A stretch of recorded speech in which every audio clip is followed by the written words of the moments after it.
The live TV, सच सबसे आगे। नमस्कार, मैं हूं रंजीत झा और आप देख रहे हैं द लाइव टीवी। महाराष्ट्र की सियासत अभी भी गरमाई हुई है। दरअसल अजित पवार ने जब से बीजेपी में जाने की अटकलों को हवा दिया है, तब से ही महाराष्ट्र के सियासत में हड़कंप सा मचा हुआ है।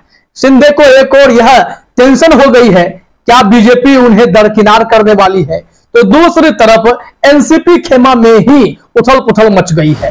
शरद पवार ने अजित पवार को समझाने की भी कोशिश की, लेकिन नतीजा लगता है कि सिफर रहा और इस बार चाचा ने भतीजा को जोरदार झटका दे दिया है। बड़ी खबर सामने आई है, शरद पवार ने अजित पवार से पल्ला झाड़ना शुरू कर दिया है। इस मामले में चौंकाने वाली खबर सामने आई है। दरअसल अजित पवार की सफाई के बावजूद अब शरद पवार उन पर भरोसा कम कर रहे हैं। इस वजह से एनसीपी की एक बड़ी महत्वपूर्ण बैठक बुलाई जा रही है और उसमें अजित पवार का नाम नहीं है। यह खुलासा जैसे ही हुआ है, मानिए महाराष्ट्र की सियासत में कुछ और भी बड़ा होने वाला है, इसकी आशंका पर मुहर लगने जा रही है। क्या बीजेपी ने अजित पवार को सेट कर लिया है? क्या बीजेपी अब एकनाथ शिंदे से पीछा छुड़ाना चाहती है, या फिर भारतीय जनता पार्टी को सुप्रीम कोर्ट का डर लग रहा है? अंदेशा है कि शिंदे के 16 विधायक अयोग्य घोषित हो सकते हैं, जिसके बाद उन्हें पार्टी और सरकार दोनों को बैलेंस करने के लिए, सरकार चलाने के लिए अजित पवार के सहयोग की जरूरत पड़ेगी। तो क्या अजित पवार एनसीपी को तोड़ देंगे? क्या उतने विधायक लेकर चले जाएंगे? तमाम तरीके के सवाल उठने लगे हैं, क्योंकि अजित पवार पल पल रंग बदल रहे हैं। कभी वो भाजपा की तरफ से बैटिंग करते नजर आते हैं, तो कभी एनसीपी में दरार डालते नजर आते हैं, लेकिन जैसे ही चाचा की फटकार पड़ती है, वो फिर से लाइन पर आ जाते हैं और जिंदा रहते एनसीपी में ही रहने की बात करते हैं। लेकिन शरद पवार ने जो इस वक्त कदम उठाया है, उसकी चर्चा पूरे महाराष्ट्र में हो रही है। ऐसा लग रहा है कि अजित पवार के लिए एनसीपी में दरवाजे बंद होने वाले हैं, क्योंकि उनकी बहन सुप्रिया सुले ने भी ऐलान किया था कि आने वाले 15 दिनों के भीतर दिल्ली से लेकर महाराष्ट्र तक 2 बड़े सियासी धमाके होने वाले हैं।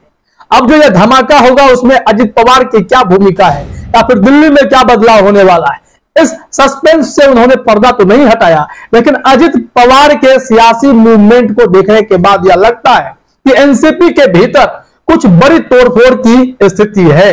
शरद पवार इसे भाप चुके हैं, वो सियासत के माहिर खिलाड़ी हैं।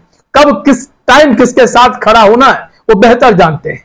कभी अजित पवार को झाड़ भी लगाते हैं, तो कभी अजित पवार से पल्ला झाड़ने के लिए खबरें भी बनवा देते हैं। और जरा देखिए अपने स्क्रीन पर आज तक ने हेडलाइन में क्या लिखा है। एनसीपी में रार, मुंबई कन्वेंशन में अजित को न्योता नहीं, भतीजे पर वार कर चाचा शरद पवार से मिले संजय राउत। अब यहां पर लिखा गया है कि महाराष्ट्र की सियासत फिर से गर्म हो गई है। इस बार इसके केंद्र में एनसीपी नेता अजित पवार हैं। ऐसी अटकलें हैं कि वह बीजेपी में शामिल हो सकते हैं। सांसद संजय राउत सामना में लिखे अपने आर्टिकल में इस बात का जिक्र कर चुके हैं। हालांकि अजित पवार ने ऐसी सभी बातों से इनकार किया है, लेकिन मुंबई में आज आयोजित एनसीपी की बैठक में अजित पवार के ना होने से यह चर्चा फिर से तेज हो गई है। चाचा ने उन्हें निमंत्रण नहीं दिया, न्योता नहीं मिला, अजित पवार नहीं गए। चाचा भतीजे की नाराजगी की वजह क्या है? क्या एनसीपी के विधायकों को अजित पवार ने सेट कर लिया है कि चलो भाजपा के साथ मंत्री पद मिलेगा? अजित पवार सीएम बनने के लिए तैयार हो गए। देवेंद्र फडणवीस उन्हें वे डिप्टी सीएम के तौर पर साथ देंगे और सुपर सीएम कहलाएंगे। तमाम ऐसी अटकलों का दौर गर्म है। महाराष्ट्र में किसी भी पल कुछ भी हो सकता है। इस संबंध में और डिटेल में बातें बताई गई है कि किन किन लोगों को बुलाया गया, लेकिन अजित पवार को किनारे कर दिया गया, दरकिनार किया गया है। आखिर क्या संजय राउत ने जो अपने आर्टिकल लिखे हैं, उस पर शरद पवार यकीन कर बैठे हैं? क्या महाराष्ट्र में एनसीपी के भीतर बड़ी टूट की बात सामने आने वाली है? दरअसल एनसीपी के राष्ट्रीय पार्टी होने का दर्जा भी छीन लिया गया है। तो ऐसे में अब एनसीपी इस जुगत में है कि पार्टी का कद कैसे बड़ा हो, लेकिन दूसरी तरफ भीतर घात से एनसीपी डरी हुई है, सहमी हुई है। जरा देखिए अपने स्क्रीन पर क्या लिखा गया है कि महाराष्ट्र में एनसीपी नेता अजित पवार को लेकर शुरू हुई सियासत हर दिन तेज होती जा रही है। अब एनसीपी कार्यकर्ताओं की आज घाट कोपर में आयोजित बैठक को लेकर चर्चा शुरू हो गई है। दरअसल एनसीपी के इस बैठक में पार्टी के कार्यकर्ता व पदाधिकारियों को बुलाया गया है। इस बैठक को एनसीपी प्रमुख शरद पवार संबोधित करेंगे। इसके अलावा बैठक में प्रदेश अध्यक्ष जयंत पाटिल, सांसद प्रफुल्ल पटेल, छगन भुजबल, अनिल देशमुख और अदिति तटकरे समेत विपक्ष के कई वरिष्ठ नेता मौजूद रहेंगे। लेकिन कार्यक्रम में शामिल होने वाले नेताओं की लिस्ट से अजित पवार का नाम नहीं है।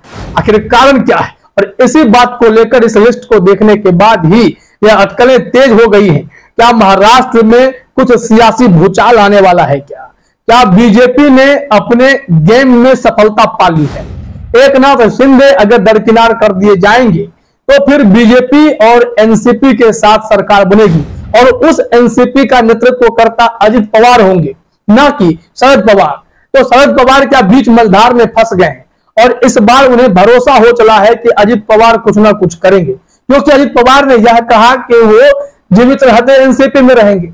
मतलब उनके पास विकल्प यह है कि एनसीपी पर हक जमाने के लिए अधिकतम विधायकों की सीट लेकर वो कहीं ना कहीं पल्ला झाड़ सकते हैं, एनसीपी को तोड़ सकते हैं। इस बात की आशंका जताई जाने लगी है और आज तक ने भी इसी संबंध में खबरें प्रकाशित की हैं, तो कहीं ना कहीं एकनाथ शिंदे की भी नींद उड़ाने वाली है।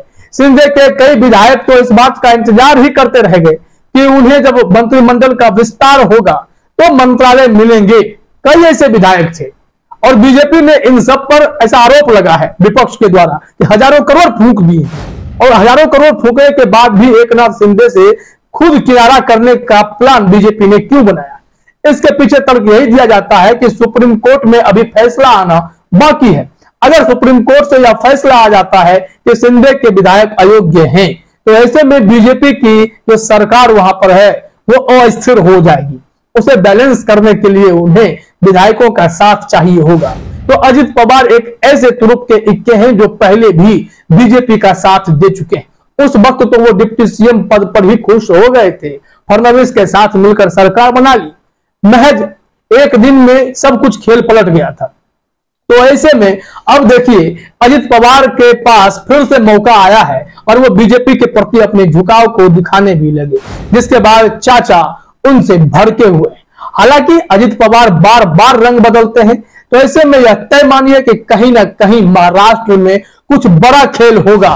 इस मामले में संजय राउत ने ही खुलासा किया था। सामना में जो आर्टिकल उन्होंने लिखा था उससे अजित पवार तिलमिला उठे थे, क्योंकि ऐसा माना जाता है कि अजित पवार के तमाम सियासी मूव को एक झटके में संजय राउत ने चित कर दिया था। उसके बाद तो वो भड़कते हुए टिप्पणी भी कर बैठे थे। कुछ लोग अपनी पार्टी छोड़कर दूसरे पार्टी के प्रवक्ता बने फिरते हैं।